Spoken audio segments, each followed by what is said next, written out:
सर्व श्रोत्यांना आदरपूर्वक नमस्कार. कालच्या भागामध्ये आपण दक्ष यज्ञ आणि शिवसतीचे आख्यान ऐकले, परंतु नारदांनी हे आख्यान ऐकून सुद्धा त्यांच्या मनाचे समाधान झाले नाही. म्हणून त्यांनी ब्रह्मांना विनंती केली की मला शिवपार्वती विवाह आणि पुढील संध्या, कामदेव आणि रती यांच्याविषयीचे कथानक सविस्तर सांगावे. मग ब्रह्माजींनी नारदांना ती कथा सांगण्यास सुरुवात केली.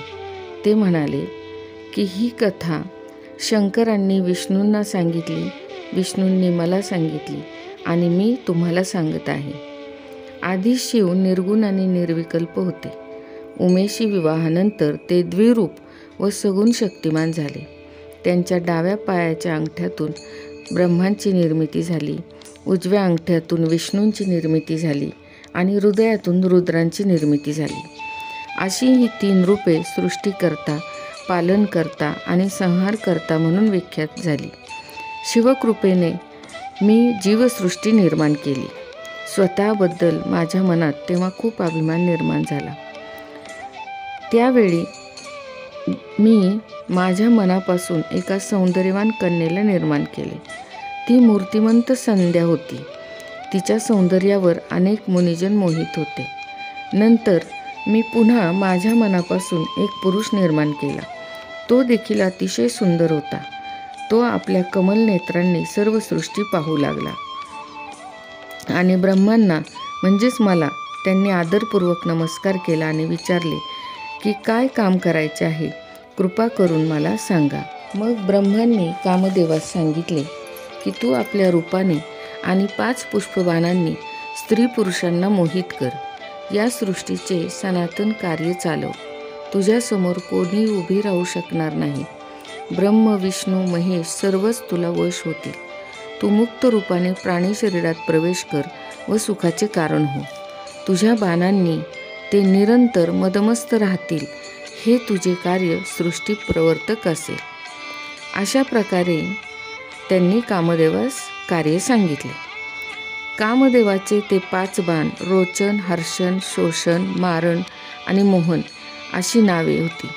ते बाण कोणासही मोहित करणारे होते. ब्रह्मदेवांनी ज्या वेळेस कामदेवाला सृष्टीचे कार्य करायला सांगितले, त्यावेळेस त्याच्या मनात असा उद्देश आला की या बाणांनी आपण परीक्षा घेऊन पाहायला पाहिजे. म्हणून त्याने एक बाण काढला व प्रत्यंच्या खेचताच अतिशय सुगंधित वारे सगळीकडे पसरले. त्या सुवासाने सर्वजण मंत्रमुग्ध झाले.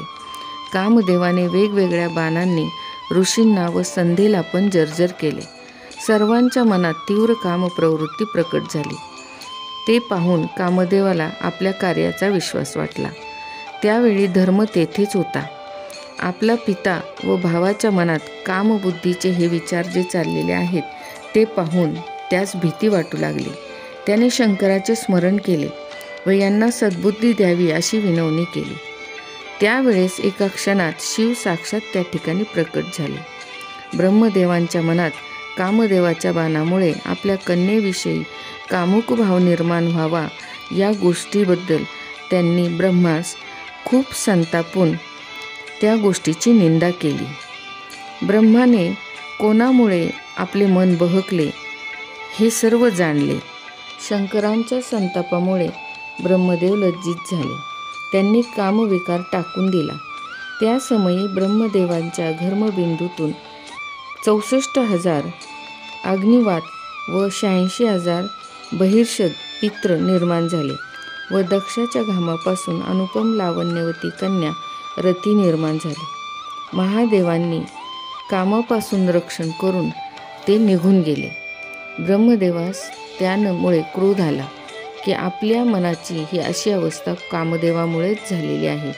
त्यामुळेच शंकरांच्या समोर आपल्याला मान खाली घालावी लागली. म्हणून त्यांनी कामदेवाला शाप दिला की तू शिवनेत्रातील अग्नीने भस्म होशील. कामदेव नंतर पश्चाताप दग्ध झाला आणि तो म्हणाला की आपणच मला हे कार्य दिले आणि मी तर फक्त प्रचिती पाहत होतो. माझा यामध्ये काय दोष आहे? मी तर परीक्षण करत होतो. कृपया मला आपण शापमुक्त करा.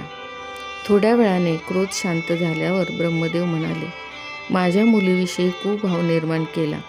शाप तर खरा होणारच.